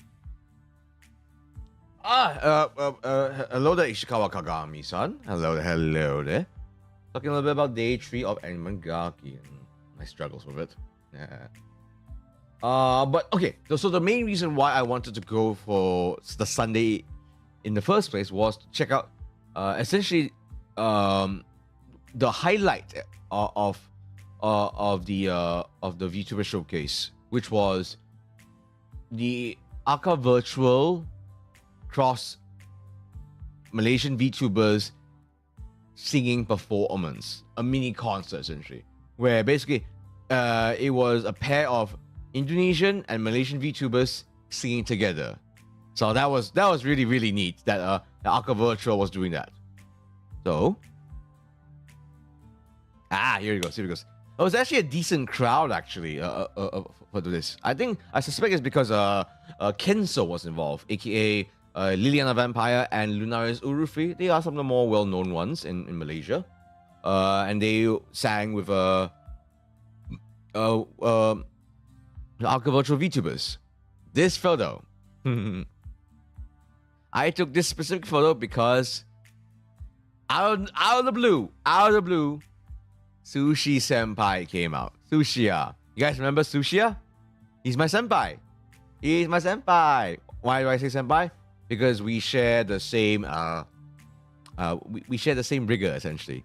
So I call him Sushi Senpai. He's a really nice guy. Really a real big sweetheart.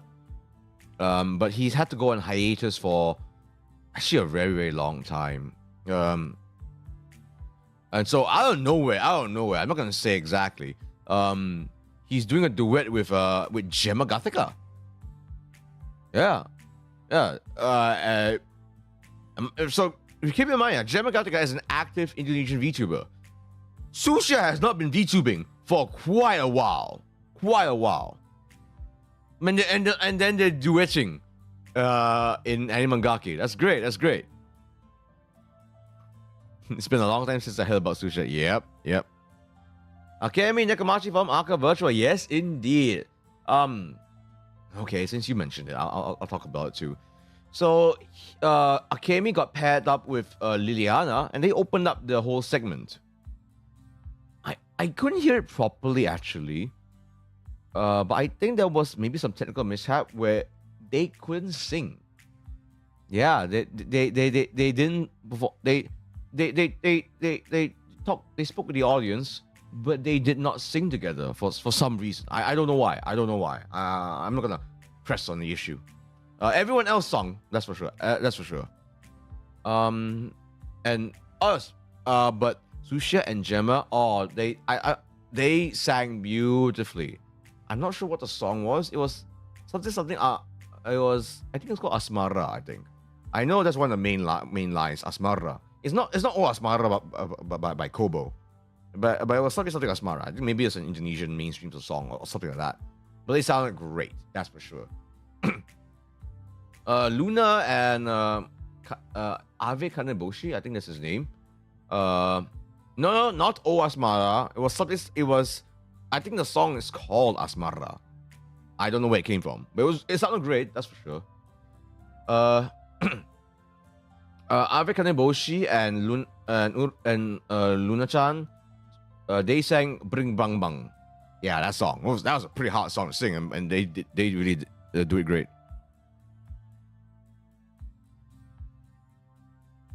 Yes, I know it's from Kobe. It's not O Asmara. I'm very well acquainted with that song. It's not that song, that's for sure. Slight issue with that, however. Slight issue with doing this performance though in this specific space. Why? So it's not obvious where this is. Basically, this area is on the first floor, and next to it, on the ground floor, was the Animangaki main stage. And what was performing literally at the same time as the Aka Virtual / Malaysian VTuber performance? A rock band. What that band was, I forgot the name. But they sounded great. They sang some.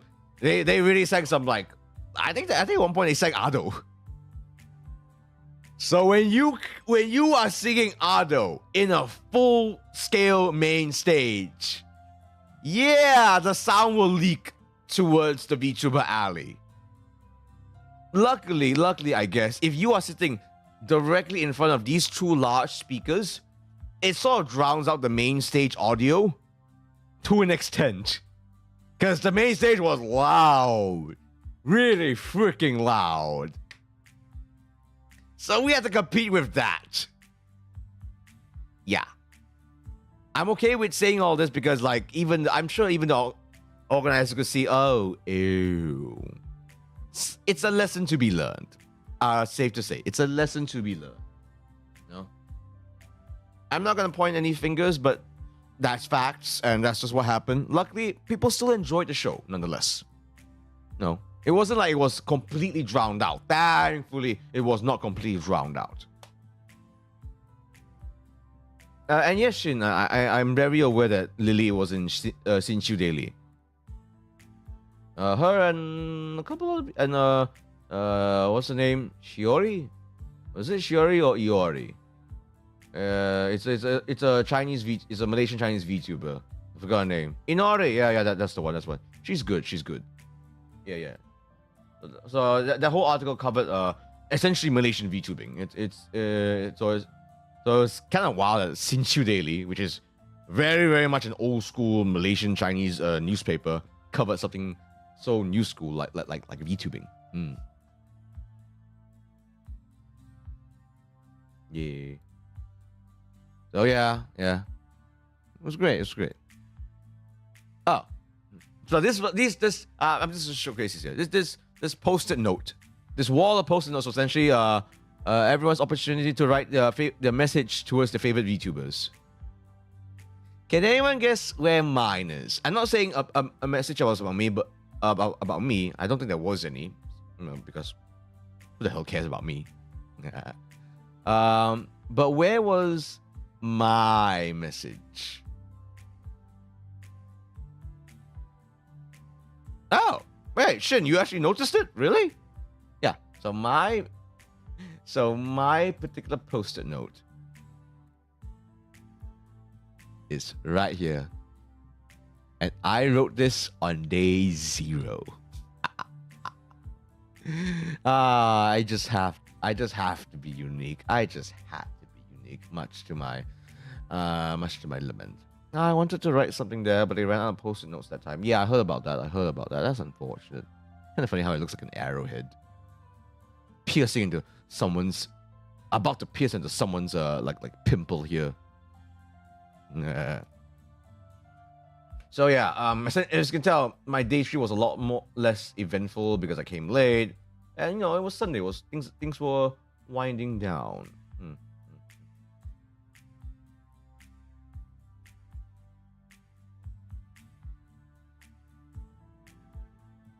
Let's see. You guys. Here's something really interesting that I can't believe actually happened. The V-Daisho TCG Dex trading card games that features myself, VP, and a host of other Malaysian VTubers. All of it was sold out. Friday, sold out. Saturday, sold out. Sunday, still had some stock left. Also sold out. Also, by the way, there were some events that shared the same day weekends with AMG, like the Bukit Jalil Stadium thing. I figured that'll be one of it.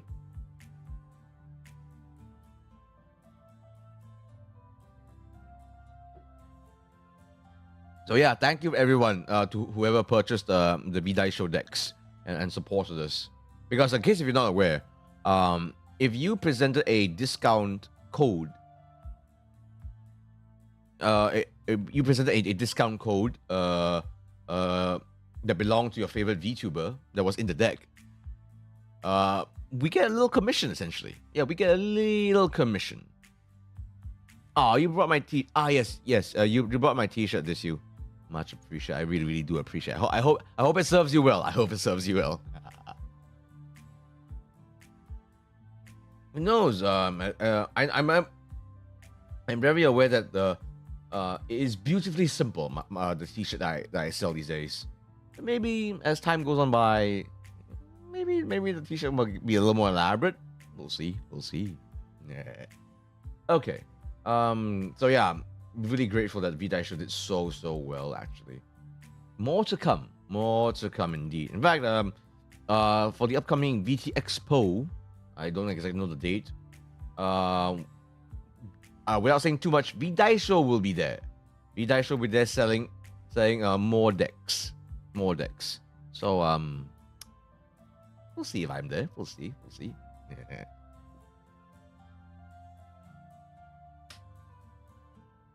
Okay. Oh, check this out, guys. Check this out. So yeah. So basically, this is what happened once the event was coming to a close. There was an auction for standees. Yeah. Yeah. No one bought mine. Partly because I do think that we were running out of time, so only some standees were sold.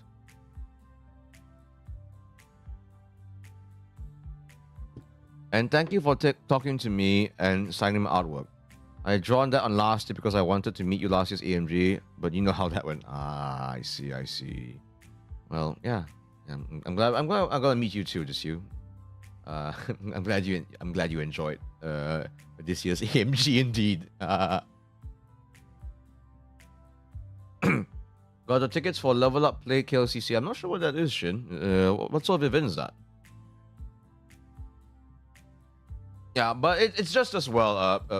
I know it's a bit of an oof. It's a bit of an oof, but it's quite fine. It is quite fine.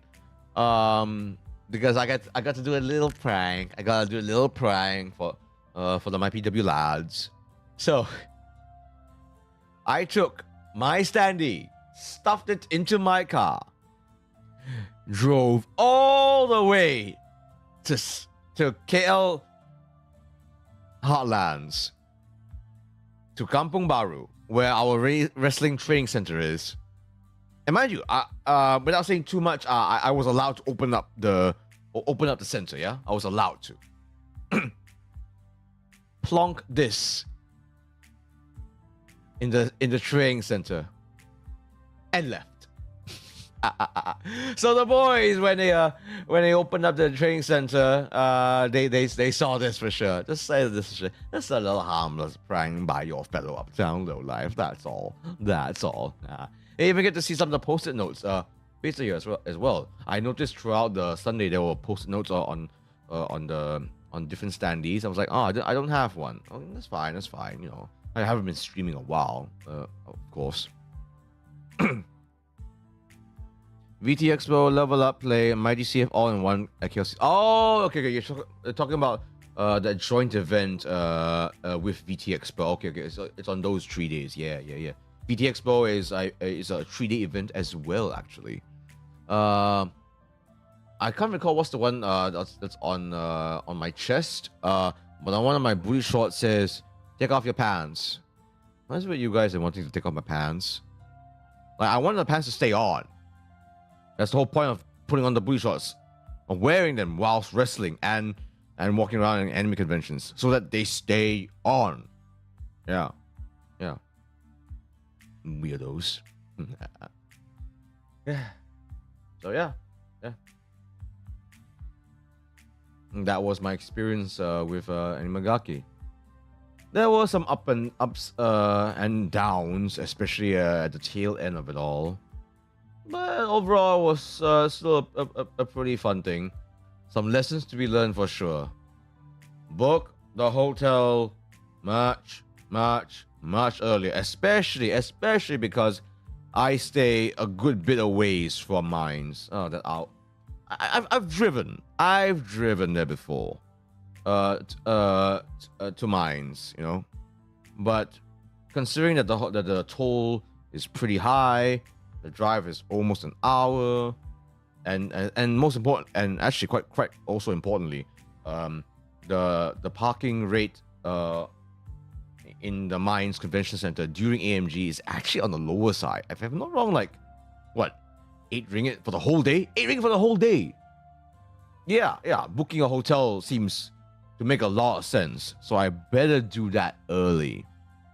I'm saying this as if I'm going to go for AMG again next year.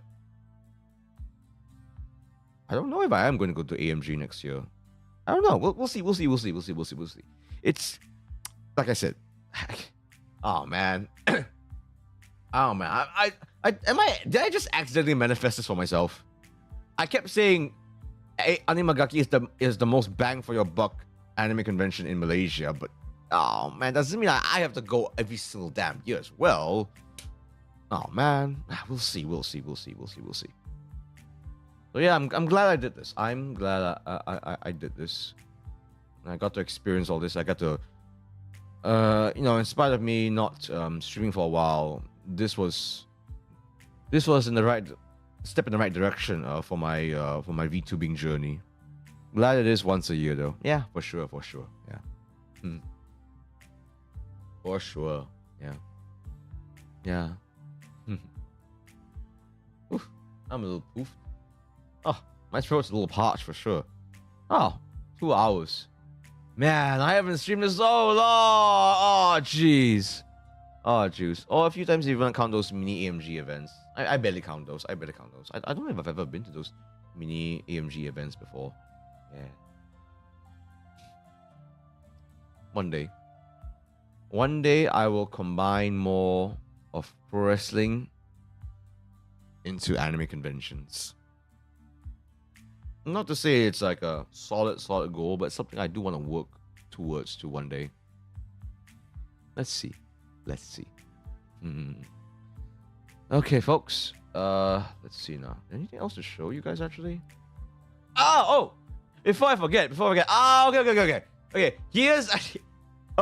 Here's the real highlight. Here's the real highlight to day 3 of Arimagaki for me. I've almost forgot about this. Okay. I'm not gonna say who. But I had a friend, a VTuber friend, that came to AMG.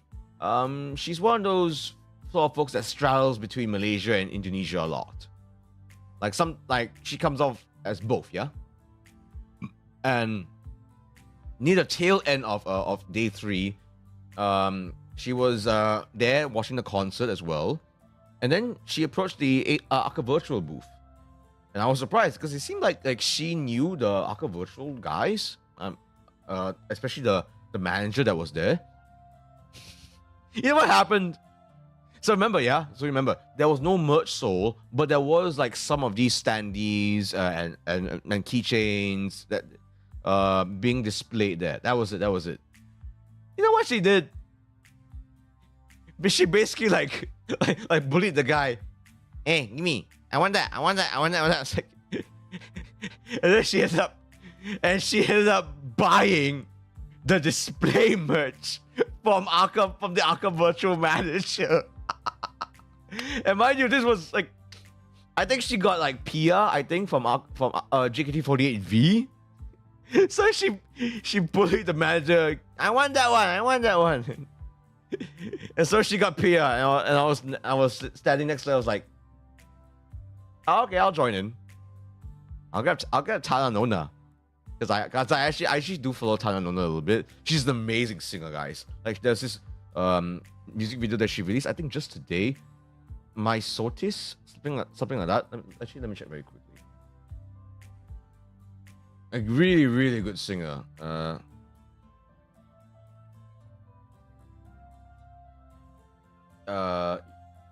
Let's see. Yes. Mio Sotis. Oh, amazing song. And she's got pipes. She's got pipes in that singing voice of hers for sure. So yeah. I think I have the only official Tana Nona acrylic standee and keychain in Malaysia. So I've got that feather in my hat, as goofy a feather as that is.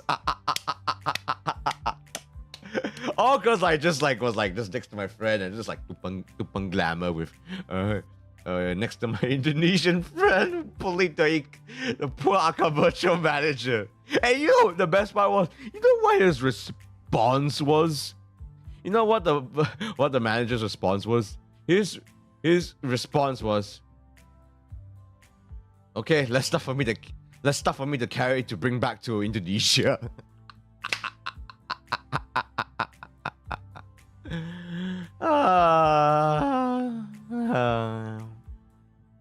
No, I'm gonna keep the chat relevant, thank you. So yeah.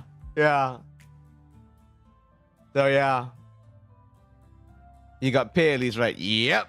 Let's just say that Tana Nona and the other critic standees came at a premium. I'm not gonna say the exact price, but yep, came at a premium for sure. So I guess there was some upside to that, to going to day 3 indeed. Yeah. So hopefully, and my glossy card. So hopefully, next week, I will be back to a regular schedule, as in, I hope there should be a schedule. And I'll be streaming regularly once again. I'm still gearing up, still training for the upcoming November show. I do want to prepare properly for it. But in the meantime, I also intend to focus more on VTubing as well, because I don't want to neglect you guys. I want to take care of you guys, Yeah. Okay. Oh man. My stamina for this is it's been a while. I'm glad I did this.